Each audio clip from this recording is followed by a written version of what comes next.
सिंधी नसर में शायद को एडो वडो शाहूकार नालो हुजे जेतरो मिर्ज़ा कलीच बेग जो है।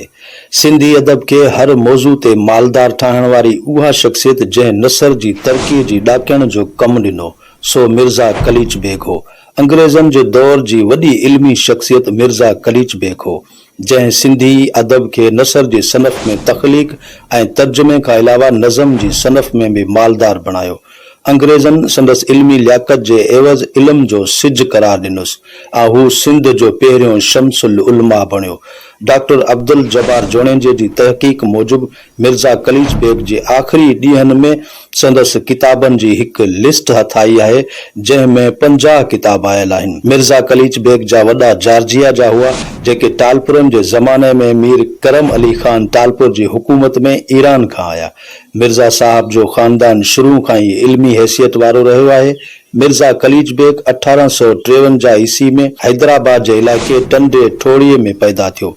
पढ़ाई जे घणे शौक़ सबब तालीम वक्त ते मुकम्मल कयाई। बम्बई जे एल्फिस्टन कॉलेज मां फारिग थियण बाद कराची मां ग्रेजुएट्स कयाई। मिर्ज़ा साहब पंहिंजी पढ़ाई जे ॾींहनि खां ई इल्म अदब लाइ कमु करणु शुरू करे ॾिनो हो। संदसि अदबी ज़ौक़ जो अंदाज़ो इन्ही ॻाल्हि मां लॻाए सघिजे थो त बम्बई में कॉलेज में पढ़ण दौरान किताब बेकन्स एसेस जो तर्जुमो मकालतुल हिकमत जे नाले सां 1877 ईस्वी में 24 वरनि जी ॼमार में कयाई। मिर्ज़ा साहब लिखण उन खां बि अॻे यानी अञा बि नंढी ॼमार में शुरू करे छॾियो हो, पर उन्हनि जी अशात देर सां थी। हिन नसर ऐं नज़म जी सनफ़ ते तब आज़माई कई ऐं हर मौज़ू जी खोट खे पूरो कयाई। यूरोप खां वठी एशिया ताईं समूरी आलमी पाए जे फ़लसफ़नि ऐं आलमनि जा किताब हिन सिंधी रूप में कया। तोड़े सिंधी अदब खे तबज़ाद मवाद भी मुहैया कयो। सिंधी में पहिरियों तबज़ाद ड्रामो लैला मजनू 1880 ईस्वी में लिखियाई।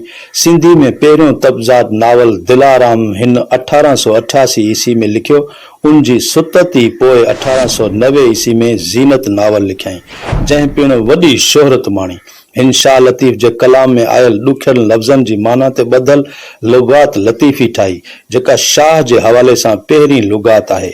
आतम कहाणी जो पहिरियों किताब साओ पन या कारो पनो ऐं ॿिया कई किताब लिखिया आहिनि। मिर्ज़ा कलीच बेग जा किताब सिंधी अदब जी पीढ़ जी पत्थर मिसल आहिनि। मिर्ज़ा साहब जे छपियल ऐं अणछपियल किताबनि जो अंग 500 जे लॻभॻि आहे। वो हिकु साल में 10 किताब तहरीर कंदो हो।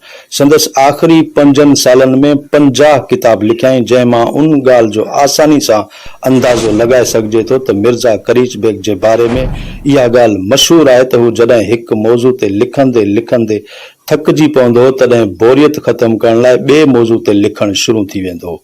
मिर्ज़ा साहब अफ़साना, नावल, ड्रामा, लिसानियत, ग्रामर, तनकीद निगारी, मज़मून निगारी, तारीख़, मज़हब, फ़लसफ़ो, सियाहत, इख़लाक़ियात, लतीफ़ियात, सवानह उमरियूं, आतम कहाणी, ज़रात, क्लासिकल शायरी, सिंध जे सूफ़ी शाइरनि जो कलाम सहिणण, शायरी जे फ़न जी ॼाण ॾियण ऐं पाण शायरी करण लाइ करे लातादाद किताब लिखिया। Shakespeare, Bacon, Wordsworth, Rumi, Jami, Attar, Sheikh Saadi, Hafiz Shirazi खां वठी शाह करीम, शाह लतीफ़ ऐं साबित अली शाह ताईं सॼी दुनिया जे शाइरनि ऐं आलम जो मुतालो करे पंहिंजे ख़्याल मूजिब मुशाहिदो किताबनि जी सूरत में पेश कयाई। मिर्ज़ा साहब जी तमामु घणनि मशहूर किताबनि मां कुछ नाला ही आहिनि। मकालतुल हिकमा, ज़ीनत, दिलाराम, अहवाल शाह अब्दुल लतीफ़ भिटाई जो, लुगात लतीफ़ी, लुगात कदीमी, कदीम सिंध, रिसाला करीमी, साबित अली शाह जो अहवाल ऐं मरसिया, साओपन या कारो पनो, दिलपसंद किसा, गुलन जी टोकरी, शाह एलिया वग़ैरह। मिर्ज़ा साहब अंग्रेज़नि जे दौर में मुख्तियारकार हो। हू रेवेन्यू खाते में डिप्टी कलेक्टर ते रिटायर थियो। मिर्ज़ा कलीच बेग खुशपोश हो, हमेशा साफ़ सुथरो रहण खे अवलियत ॾींदड़ इंसान हो। हुन पंहिंजी ज़ात जे बारे में संदत लिखियल आतम कहाणी साओपन या कारो पनो में उन जी चङी रीत वज़ाहत कई आहे। पाण 3 शादियूं कयाई। मां 11 पुट पैदा थियुसि। मिर्ज़ा साहब के मुताले जो जीअं त शुरू खां वठी शौक़ रहियल हो, इन करे संदसि ज़ाती लाइब्रेरी में किताबनि जो वॾो खज़ानो आहे। मिर्ज़ा साहब 76 वरनि जी ॼमार में 1929 ईस्वी में वफ़ात कई ऐं पंहिंजी ख़्वाहिश मूजिब संदसि घर वेझो टंडे ठोड़ीअ में पंहिंजी ज़िंदगी में ठाहिरायल क़बर में दफ़न कयो वियो, जंहिंजो कुतुबो बि मिर्ज़ा कलीज बेग पाण लिखियो हो। सिंधी नसर जो एॾो तादाद को ॿियो सिंध जो लेखक सिंधी अदब खे न ॾेई सघियो आहे जेॾो मिर्ज़ा कलीज बेग ॾिनो।